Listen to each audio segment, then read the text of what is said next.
Hello, my name is Andy and I am the Village Idiot. I'm armed with a car and a GoPro and an unhealthy amount of time on my hands. I'm using that time to attempt to visit every civil parish in England. You're watching the North Lincolnshire series, a district of 56 parishes in the north of Lincolnshire. Let's see which one we're visiting today. Here's a known fact for you.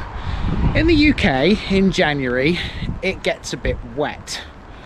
Today, the forecast is not looking great. I think for every village that I do today, I am going to get drenched. So this isn't going to look all that great, but hopefully I'll do a good job of putting them all on the map. There's a church to start us off with. We'll see that later around this route. We'll also be seeing plenty of industrial areas in this part of North Lincolnshire. Welcome to the first of the Killingholme twins. This is North Killingholme.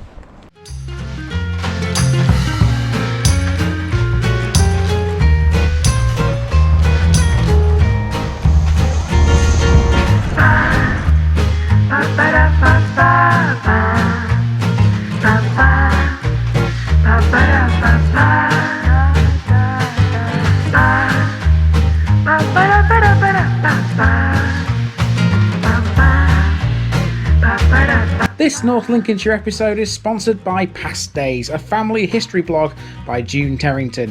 You'll find her link in the description. And this video is also sponsored by Jamie's Fitness Studio, based on Low Road, Greyingham, near Curtin in Lindsey. Jamie is one busy lady. Check her out by calling 07906 749 574 or emailing hello@jamies.co.uk. Online membership is available. There's a link to her Facebook page in the description. Jamie's Fitness Studio. Get fit, get happy, get healthy. Here's my disclaimer for people who may be watching me for the first time. I say things as I would in my native accent and dialect. As a result, I may not pronounce things in the same way as the locals do. Remember, I'm a visitor. It's impossible to know everything. Leave me a comment, spin me a like and bash that subscribe button. Let's get to today's parish video.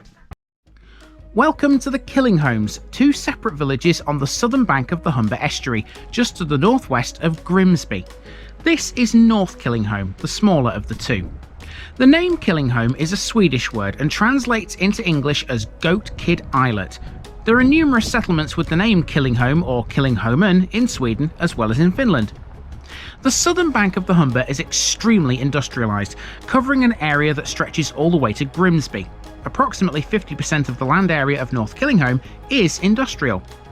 The biggest and most striking landmarks in the industrial area here would be a pair of oil refineries, which dominate the skyline above the villages. In this episode, we'll get to see one of them. As well as that, North Killingholme Parish extends to the Humber's foreshore and includes North Killingholme Haven, which is where you'll find the Humber Sea Terminal. As a village, North Killingholme is small compared to its much larger neighbour, South Killingholme, although arguably it has more historical features, including a moated site near Manor Farm. It also has the one and only Anglican church in the Killingholmes, and to the west there's a former RAF base which housed No. 550 Squadron during World War II. It was raining heavily, but I didn't let that dampen my spirits. Let's go.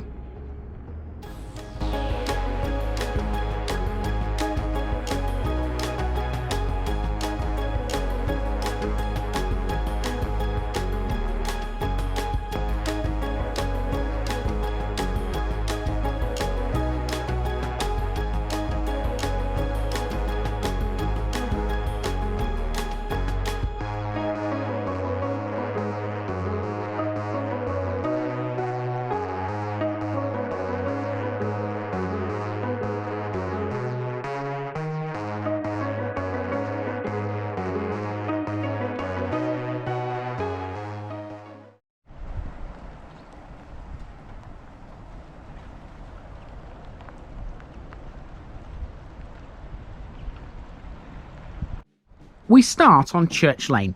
This is the main road through the village from west to east, and it's generally residential. North Killingholme has very few amenities. It relies on its neighbours East Halton and South Killingholme for those, as it has no shop, nor does it have a post office or a pub. It does have a hotel though. Away in the distance, overlooking the village, you can see not just one but two oil refineries. These are the main industry within the parish boundaries. The refineries are modern developments dating from the 1960s onwards. Even though they created jobs when they were built, North Killingholme hasn't expanded rapidly. The number of dwellings did roughly double by the beginning of the 1970s, however these were mainly scattered detached and semi-detached houses. Since then, things have more or less stayed the same. It remains a quiet village despite all the industry on its doorstep. We're now on St Crispin's Close, by the way. Okay, so at the end of St Crispin's Close you've got the church. So let's go and have a look at this.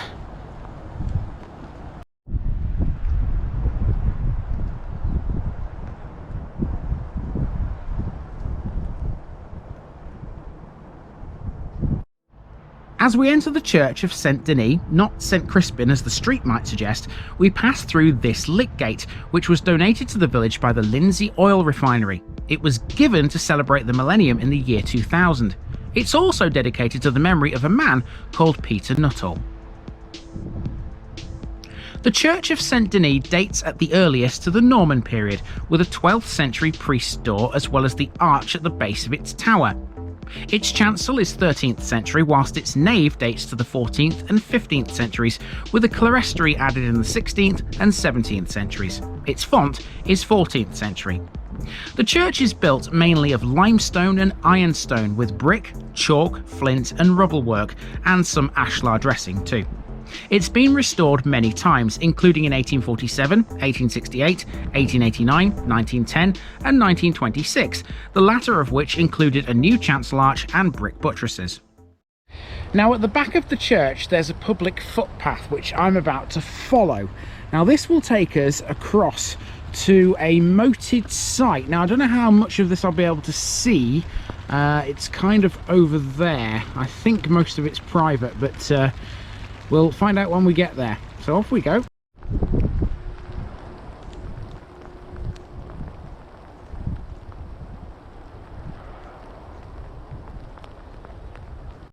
Following this footpath will take you past this building. This looks, to me at least, like some kind of wartime building. Despite my best efforts, I couldn't confirm if it was. However, it is highly likely, and in a few moments you'll see why. At the end of this path, we'll reach Manor Farm, the site of which contains a farmhouse. The farmhouse, or at the very least part of it, used to be North Killingholme's manor house, which is where the Booth family were seated until the 18th century. They were North Killingholme's lords of the manor. To the east there's a stables and a granary dating to the mid-1700s. Manor Farm also contains a moated site, split into two areas. The larger is 790 by 590 feet, and it has a moat of around 32 feet wide and 7 feet deep. There's a second moated site called North Garth, which is to the north of this. Both sites are on private land, so this is as close as we can get to them. Okay, so at the end of the track which leads up to where we've just been, there's an industrial estate over this main road. This road runs through both the Killingholme villages, and that industrial estate is part of a former RAF base. How many times have I said that before? Industrial estates on a former RAF base. There's a few things of note just at the sort of main entrance to it. You can see a memorial there. I'm going to go across and have a look at that, and then we'll talk a bit more about the base and what it did in the war.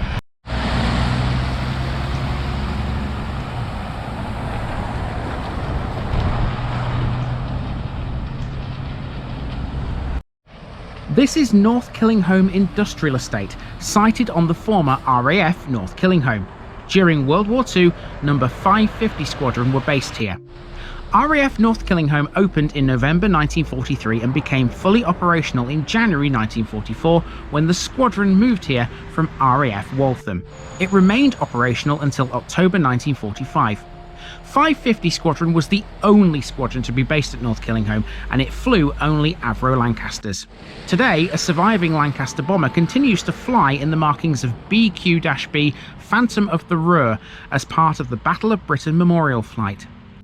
After North Killingholme closed, the land reverted to agricultural use, but the layout of the station is very easy to see from aerial photographs. Now used much differently, North Killingholme Industrial Estate occupies a lot of the former site, which also features a large depot for Volvo construction equipment. Okay, there's not much left to North Killingholme now. So from here, I'm walking down the road that runs past the airbase, between it and the village, down to a street called Garden Village, through that and up a small path which will take me back to the village green and the Ashbourne Hotel, which is where I parked the car. And after that, we'll head out to the oil refineries and take a look at them next.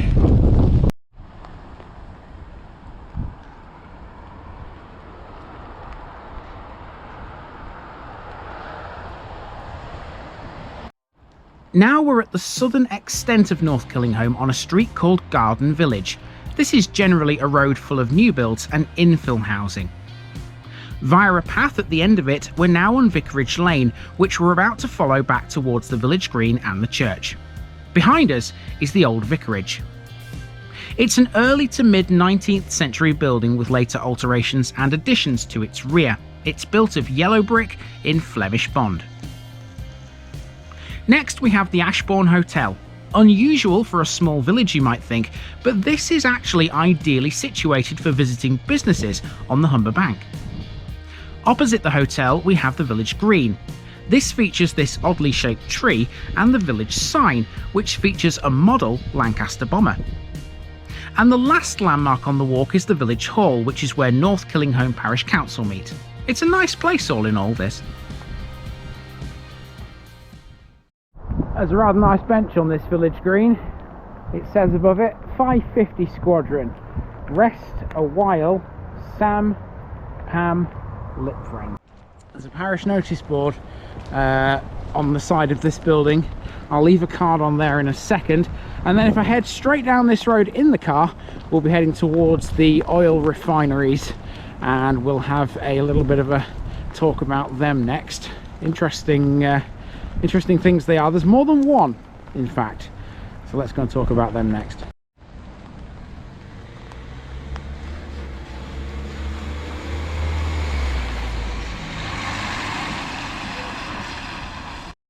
If you head to the end of Church Lane, you'll be right outside the oil refineries. Industrial traffic for the refineries cannot use Church Lane, they have to go round. This is the Lindsey oil refinery, one of a pair that stand next to each other to the north and east of the Killingholme villages. This one entered service in May 1968.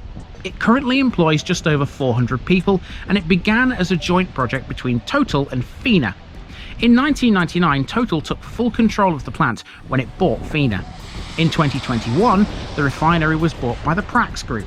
It uses around 113,000 barrels of oil per day, imported via 2 pipelines from Immingham dock. In 2004, when under the control of Total, 60,000 litres of crude oil were allowed to leak into the Humber Estuary, costing the company £12,500. Its rival, the Humber refinery, owned and operated by ConocoPhillips 66, stands just to the south. Now on the other side of the refinery, you've got Killingholme Power Station, which is this here. You might not be able to see it because the rain is still coming down really heavily, but it's right there. It's right there. We'll talk a bit about this and then we'll head up to North Killingholme Haven, which is right on the banks of the Humber.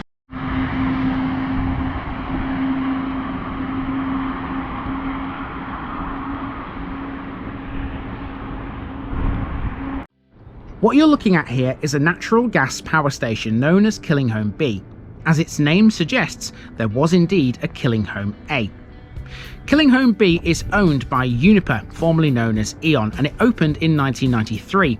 It was only the second gas-fired power station built in the UK. As of 2015, there were plans to close it. Killingholme A has already been closed and demolished. Now we're taking a drive up to North Killingholme Haven, which is a small settlement on the banks of the Humber. On the way, we'll pass over a railway line.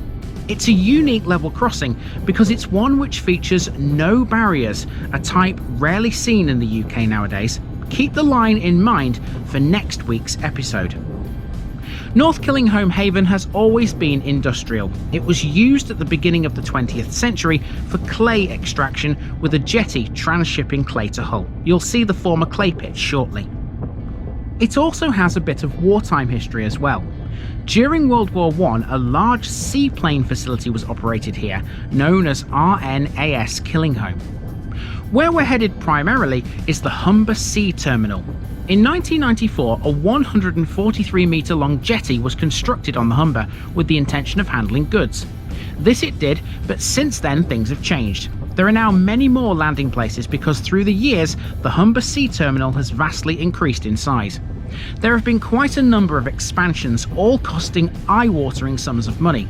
For example, £14.5 million was spent on onshore storage groundworks covering 60 acres.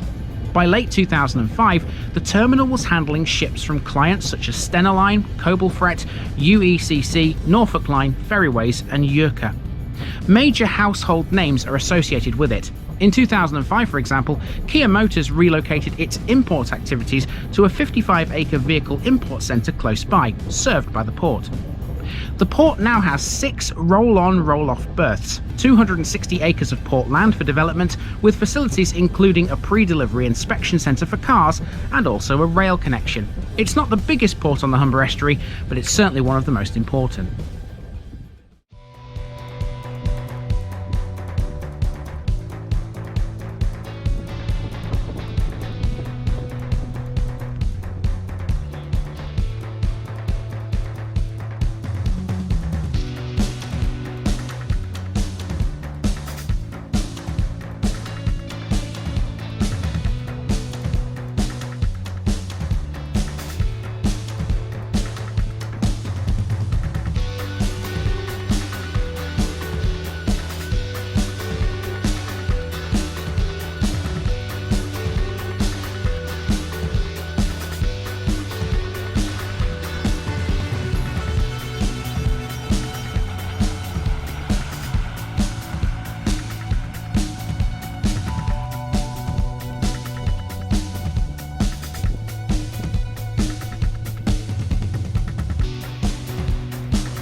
So I was hoping to see some ships out here, and it hasn't disappointed me. There are indeed some ships, so let's have a look. This is North Killingholme Haven. As you can see, there's a big ship out there, right there, just above my finger. And this is the haven here, North Killingholme Haven, running out into the Humber. There's even a ship moving out on the Humber. I don't know whether you can see it, it's a long way away. But yeah, this is the Humber Sea Terminal. And you can actually walk along here. This is a public footpath. You can take this all the way down into South Killingholme and beyond, in fact. It's perfectly legal to do so. I'm not going to do so myself today. 2 reasons. 1, it's raining cats and dogs, and 2, I'm off to South Killingholme next. You've seen the first of the Killingholme twins, and now I'm going to take you to the other Killingholme twin, or rather you'll see that next week.